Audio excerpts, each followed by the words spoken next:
وہ فطرت ہے. اور اگر عورت ڈھونڈ رہی ہے کہ میرا شوہر بالکل تک سیدھا، پھر وہ چھلی کا تکا ہی سیدھا ہو سکتا ہے. یہ انسان ہے اور انسان میں خطائیں ہوتی ہیں. مرد کو عورت اور عورت کو مرد غلطیوں کے ساتھ، خامیوں کے ساتھ قبول کرنے کا نام انسانیت ہے، اور اسی میں سکون ہے. مثال لیں، آپ اور میں سارے بیٹھے ہیں کہ نہیں؟ اللہ کے گھر میں بیٹھے. اس گھر میں غیر پاکیزہ چیز نہیں آنی چاہیے نا؟ کیا خیال ہے؟ کیا آنی چاہیے؟ اچھا، پورے وثوق کے ساتھ ذرا سوچیے، اللہ نے بھی ہمیں برداشت کیا ہے کہ نہیں کیا؟ ہمارے پیٹ میں فضلہ بھی ہے اور ہمارے مثانے میں پیشاب بھی ہے. اس کے باوجود ہم اللہ کے گھر میں آئے، اور اللہ نے فرشتوں کو بھیجا ہوا ہے، پہرے لگائے ہوئے ہیں، دائرے بنے ہوئے ہیں، رحمتوں کا نزول ہے. اللہ اپنے فرشتوں میں ذکر کر رہے ہیں. خامیوں کے باوجود رب نے بندہ مان کے تو یہ کہیں بھی ٹوٹلی صاف ہو کیا ہو. کیا خیال ہے؟ یہ جو جانوروں کی آنتے ہیں نا، یہاں سے ہمارے یہاں یہ لے جاتے ہیں لوگ ریڑیوں پہ رکھ کے، ٹرکوں کے ٹرک کراچی جاتے ہیں، وہاں بڑی بڑی فیکٹریاں لگی ہوئی ہیں. 10 جو ہیں وہ پوائنٹس ہیں. آغاز سے ایک میں مینگنے اور گوبر شوبر وہ نکال لی جاتی ہے، دوسرے میں کرتے کرتے واش کرتے، اور آخر میں کٹ کے سیٹنگ کر کے پیکنگ کر کے اس کو باہر بھیج رہے ہوتے ہیں. میں نے پوچھا یہ کیا ہے، کیوں جا رہا ہے؟ کہنے لگے جی اس میں لوگ کھانا پیک کر کے کھاتے ہیں آندھرا چ، اور بڑی مہنگی بکتی ہے. اور ہے ایسا. اگر اللہ کہتا کہ ٹڈوں آندھرا صاف کر کے تو پھر میرے گھر آنا جی، تو پھر کنے ہونا سی؟ آپ نے کیسے کہہ دیا ہے کہ مجھے 100% ٹھیک بیوی چاہیے تو رہے گی، نہیں تو چلے. بہن 100% ٹھیک ہو تو ٹھیک، بھائی 100% ٹھیک ہو. اللہ نے تو 50 ابو مانگا ہے. فَأَمَّا مَنْ ثَقُلَتْ مَوَازِينُهُ، 50 ادھر ہیں 50 ادھر ہیں، برابر ہیں. اللہ کہتے ہیں کہ اس کو تھوڑا سا 49 کر لے، اس کو 51 کر لے، یا 50 سے اوپر ایک پوائنٹ کر لے. فَهُوَ فِي عِيشَةٍ رَاضِيَةٍ، میں تیری آخرت کی پوری زندگی تیری من مرضی کی کر دوں. کیا ہم گھر میں یہ بات کہہ سکتے ہیں؟ جی کہیں. میرے گھر میں ایک پھڈا ہوا، مثال اپنی اس لیے دے رہا ہوں، دوجیاں دی مثال ذرا تھوڑی جی اوکھی ہوندی ہے، غصہ بھی کر جاندے بھائیے بھیڑاں بھی. میری اہلیہ کا موقف تھا کہ آپ نے اتنے گولڈ میڈل لیے ہوئے ہیں، ہر یونیورسٹی ٹاپ کی ہوئی ہے، ذہین فتین ہے. میں بھی 1 سال چی فسکڈ ماریا سا، انداز بھی یہی. تے اے اگر نمبر نہ لے کے آئے پورے 100 چ 100 تو میں انہوں چھڈنا نہیں. یہی لبو لے جا. بچے بڑے پریشان. میں نے کہا بیٹا ایسے کرنا، اماں کی بات اماں کے ساتھ، میں ان کے خلاف نہیں کر رہا، لیکن ایک کام کرے آجے پوت تسی نا 33 تو اتے ایک نمبر ایک ادھا لے آجے بس. تو جی 33 بھی لے کے گھر آ گئے ہو نا تو میں موٹر سائیکل لے گا. بابا آپ کتنے اچھے. میں نے کہا میں اچھا نہیں ہوں، سوچ کا فرق ہے. وہ آپ کو پرفیکٹ اور پورا دیکھنا چاہتی ہیں کیونکہ ٹائم لگا رہی ہیں، توجہ دے رہی ہیں، محنت کر رہی ہیں، پل پل آپ کے ساتھ. میں تو سفروں میں ہوتا ہوں.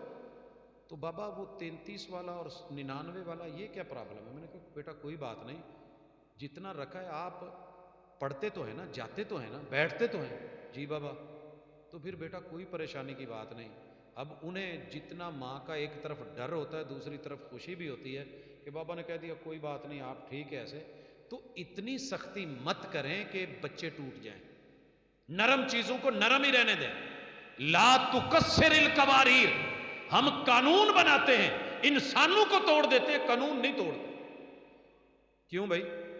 شریعت توڑ دیتے ہیں مگر اپنا قانون نہیں توڑتے. میں ادھا ہی چلانا ہے. ابن عمر رضی اللہ تعالیٰ عنہ، ان کے بیٹے نے نا ایک قانون بنا لیا کہ میں نے شادی کے بعد حالات ٹھیک نہیں ہے، میں بڈھی مسیتے نہیں جان دے. کئی بندیاں دا قانون ہوتا، کئی مسلکاں دے بھی قانون. بازار بھیج دین گے، جیڑی مال کھلے اتنے بھیج دین گے. مسیتے یا اعتکاف باری مسئلہ بن جاتا روزے چ. تو میں پوچھتا ہوتا ہوں، ابن عمر کے بیٹے نے بھی رضی اللہ تعالیٰ عنہ کہنے لگے کہ میں نے اپنی بیوی کو مسجد نہیں جانے دینا. جدوں نواں نواں بیاہ ہویا ہوندا نا بڑا بندہ سوچدا ہے وہ اللہ کی بندی کہنے لگی ہے جان دے تیری مہربانی مسجد نبوی سارا کچھ. میں لگا میں نے روکا ہے نا. انہوں نے اپنے سسر کو کہہ دیا تہاڈا منڈا نہ مینوں مسیتے نہیں جان دے. ابا تے ابا ہوندا ہے. سد کے پوچھا پتر یہ کی مسئلہ ہے؟ پتر کہنے لگا بڈھی میری ہے کہ تہاڈی؟ کیا میری نو ہے تیری بیگم ہے تیری؟ کہندے پھر میرا حکم چلنا میں تو نہیں جان دینا. انہوں نے حدیث پڑھ کے سنائی. یہ ہے شریعت کا فیصلہ اور یہ ہے ذاتیات. کہنے لگے واللہ مجھے رب کی قسم بیوی اگر میری ہے حکم میرا چلتا ہے تو میں اسے روکوں گا یہ مسجد نہیں جائے گی. ابن عمر رضی اللہ تعالیٰ عنہ کے ترجمے میں یہ بات لکھی ہے حالات زندگی میں کہ انہوں نے مرتے دم تک اپنے پھر بیٹے سے بات نہیں کی کہ میں تجھے رسول صلی اللہ علیہ وسلم کا فرمان سنا رہا ہوں لا تمنعوا اماء اللہ المساجد. اللہ کی بندیاں گھروں میں نماز پڑھیں تو افضل ہے لیکن اگر یہ مسجد میں آنے کی اجازت مانگے آپ روکیں گے نہیں کیونکہ محمد رسول صلی اللہ علیہ وسلم نے منع کر دیا مت روکو. میں تمہیں حدیث سناتا ہوں تو اپنی مرضی کی بات کر. تو یہاں اپنے آپ کو نیچا کر لیں فرمان مصطفیٰ کو بلند کر لیں اللہ کے کلام کو قرآن کو آیت کو ترجیح دے دے. اللہ کی قسم معاملہ سلو کی طرف چلا جائے گا خیر اور بھلائی کی طرف چلا جائے گا. ممکن ہے آپ ایک چیز کو برا سمجھ رہے ہیں اور اللہ اس میں خیر پیدا کرے چلے گا. یہ پہلے یہ نقطہ سمجھ لیں کہ میں بھی غلط ہو سکتا ہوں. صرف بیوی غلط نہیں ہوتی. بیوی یہ سمجھ لے کہ میں ہر بات میں صحیح ہوں. شوہر ہی غلط ہے سسر ہی غلط ہے ساس ہی غلط ہے میرے دیور جیٹھ میری نندے ہی غلط ہے. ہر بندہ یہ ذہن بنا لے کہ میں صحیح بھی ہو سکتا ہوں میں غلط بھی ہو سکتا ہوں. تو کم از کم کسی سے پوچھ لینا چاہیے کہ غلطی کیا ہے غلط ہوا کہاں ہے کون غلط ہے. اور اگر میں غلط ہوں تو فوراً مان لینا چاہیے فوراً اور اسی میں خیر. اور یہ وہی مانے گا جو شریعت کو مان سکتا ہے. امام ابن حزم رحمہ اللہ نے کمال کی بات لکھی. رسول اللہ صلی اللہ علیہ وسلم کے صحابہ میں نا اختلاف ہو گیا. آپ نے حکم دیا یہ غزوہ خندق کے بعد لا یصلین احدکم العصر الا فی بنی قریظہ.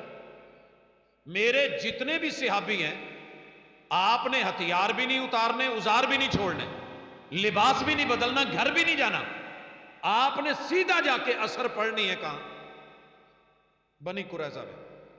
انہوں نے قانون شکنی کی تھی معاہدے کی خلاف ورزی کی تھی جو مسلمانوں کا اور ان کا تھا یہودیوں کا. راستے میں عصر کا ٹائم ہو گیا. صحابہ میں اختلاف ہو گیا. گھروں میں بھی اختلاف ہو جاتا ہے. وہاں اختلاف ہوا کہ عصر کا ٹائم ہو گیا ہے اول وقت ہے اور عصر کی نماز بڑی اہم ہے یہی نماز پڑھی ہے. کچھ کہنے لگے کہ رسول اللہ صلی اللہ علیہ وسلم نے کہا تھا کہ عصر وہاں جا کے پڑھنی عصر وہاں جا کے پڑھنی. اب کچھ نے وہیں پڑھی کچھ نے آگے جا کے بنی قریظہ میں پڑھی. امام ابن حزم یہاں لکھتے ہیں جملہ سنیے گا شریعت اور ساتویں حص فیصلے کیسے ہوتے ہیں دل کیسے مطمئن ہوتا ہے سکون کیسے ملتا ہے. میں نے بڑے بڑے محدثین کو فقہا کو اس جگہ پہ آ کے ڈاما ڈول ہوتے دیکھا ہے لیکن بڑے